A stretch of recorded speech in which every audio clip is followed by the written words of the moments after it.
Sir, ಈ ಮೊನ್ನೆ ಅಣ್ಣಾಸಾಹೇಬ್ ಜೊಲ್ಲೆ ಅವರು DCC ಬ್ಯಾಂಕ್ನಿಂದ ರೈತರಿಗೆ ಸಾಲ ಕೊಟ್ಟರು. ಇದು ಅಭಿವೃದ್ಧಿ ಆಗಲ್ಲ, ನಿಜ ಸರ್? ಹಂಗೆ ಹೇಳಿಲ್ಲ, ಲಿಮಿಟ್ ಇದೆ ಅದಕ್ಕೊಂದು. ಆ ಲಿಮಿಟ್ವರೆಗೆ ನಾವು ಕೊಡೋಣ, ಕೊಟ್ಟ ಮ್ಯಾಗ ಕಮರ್ಷಿಯಲ್ ಕೊಡೋಣ. ಬೇರೆ ಬ್ಯಾಂಕೆಲ್ಲ ಕಮರ್ಷಿಯಲ್ ಕೊಡ್ತಾರಂತ ಅವ್ರು ಹೇಳಿದ ಉದ್ದೇಶ ನನಗೆ ಗೊತ್ತಿದ್ದಾಗ ಅವ್ರಿಗೆ ಗೈಡ್ಲೈನ್ಸ್ ಇದೆ. RBIದವರು, ನಬಾರ್ಡ್ದವರು ಒಂದು ಗೈಡ್ಲೈನ್ಸ್ ಕೊಟ್ಟಿರ್ತಾರೆ, ಇಷ್ಟು ನೀವು ಕೊಡಲೇಬೇಕು ರೈತರಿಗೆ. ಅದು ಕೊಟ್ಟ ಮ್ಯಾಗೆ ಉಳಿದಿದ್ದು ಈಗ ಹೆಂಗಾರು ಆಲ್ರೆಡಿ ಕೊಡ್ತಾ ಇದ್ದಾರೆ. ಈಗ ಬೇರೆ ಬೇರೆ ಶುಗರ್ ಫ್ಯಾಕ್ಟ್ರಿಗೆ ಕೊಡ್ತಾರೆ, ಮೆಡಿಕಲ್ ಕಾಲೇಜಿಗೆ ಕೊಟ್ಟಿದ್ದಾರೆ, ಹೋಟೆಲಿಗೆ ಕೊಟ್ಟಿದ್ದಾರೆ, ಮಾಲಿಗೆ ಕೊಟ್ಟಿದ್ದಾರೆ, ಮತ್ತು ಇನ್ನೊಂದು ಇಂಡಸ್ಟ್ರಿಗೆ ಕೊಟ್ಟಿದ್ದಾರೆ. ಸೊ ಅವ್ರು ಹೇಳುವಂಥ ಉದ್ದೇಶ ರೈತರಿಗೆ ಎಷ್ಟು ನಮಗೆ ಕೋಟ ಇದೆ ಅಷ್ಟು ಕೊಡೋಣ ಅಷ್ಟೇ. ಯಾಕಂದ್ರೆ ಅವರು ಹೆಚ್ಚಿಗೆ ಕೊಡ್ಲಿಕ್ಕೆ ಆಗೋಲ್ಲ.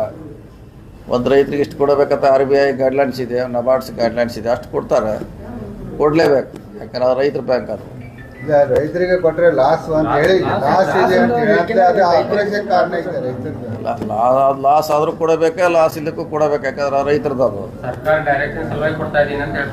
ಅವರು ಲಾಸ್ ಇದ್ರೂ ಕೊಡಬೇಕು. ಅದು ಅವ್ರ ಡ್ಯೂಟಿ ಅಲ್ಲ. ಅದು ಅದಕ್ಕೆ ತುಂಬಲಿಕ್ಕೆ ನೋಡಲಿಕ್ಕೆ ಕೇಂದ್ರ ಸರ್ಕಾರ ಇದೆ, ರಾಜ್ಯ ಸರ್ಕಾರ ಅವ್ರು ನೋಡ್ಕೋತಾರೆ. ಅಷ್ಟು ಕೊಟ್ಟ ಮ್ಯಾಗ ನಾವು ಬೇರೆ ಕೊಡೋಣ ಅಂತ ಅವ್ರು ಹೇಳಿರ್ಬೇಕಂತ ನನ್ನ ಭಾವನೆ. ಲಾಸ್ ಆದರೂ ಕೊಡಬೇಕಾದ್ರೆ ಅದೇನು ಪ್ರಶ್ನೆ ಇಲ್ಲ. ಸಾಲ ಮಿತಿಯನ್ನು ಹೆಚ್ಚು ಮಾಡಬೇಕು, 1 ಲಕ್ಷದ ಅದಲ್ಲ, ಅದು ಅಲ್ಲಿ ಕೇಳಬೇಕು. RBI ನಬಾರ್ಡ್ದವರು ಹೆಚ್ಚು ಮಾಡಬೇಕು, ಇವ್ರು ಮಾಡಲಿಕ್ಕೆ ಅಧಿಕಾರಿ. ನಿನ್ನೆ ಚಂದ್ರರಾಜ್ ಹಟ್ಟಿಗಳು ಶಿವಕುಮಾರ್ ಅವರಿಗೆ ಒಳ್ಳೆ